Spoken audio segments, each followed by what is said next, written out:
ஒரு தொகை தனி வெட்டியில் 3 ஆண்டுகளில் 815 மாறுகிறது மற்றும் 4 ஆண்டுகளில் 854 மாறுகிறது. அசல் தொகையை காண்பிக்கிறாங்க.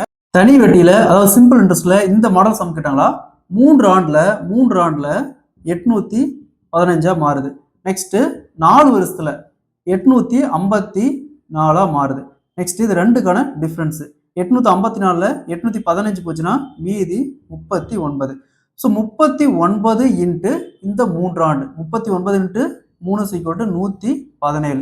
ஸோ அப்போ அந்த 117 ரூபாயை இந்த 815 ரூபா மைனஸ் 117 ரூபா 698 ரூபா. ஸோ ஃபர்ஸ்ட் அசல் பார்த்தோம்னா 698 ரூபாய் வந்திருக்கும்.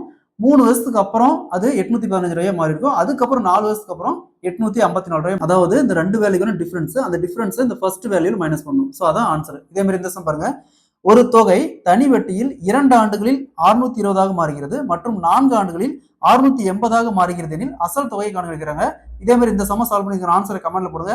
இங்க பாருங்க 2 ஆண்டு இங்க 4 ஆண்டு சொல்லியிருக்காங்க. ஸோ இதுக்கு தகுந்த மாதிரி இந்த சம சால்வ் பண்ணிக்கிற ஆன்சரை கமெண்ட்ல போடுங்க.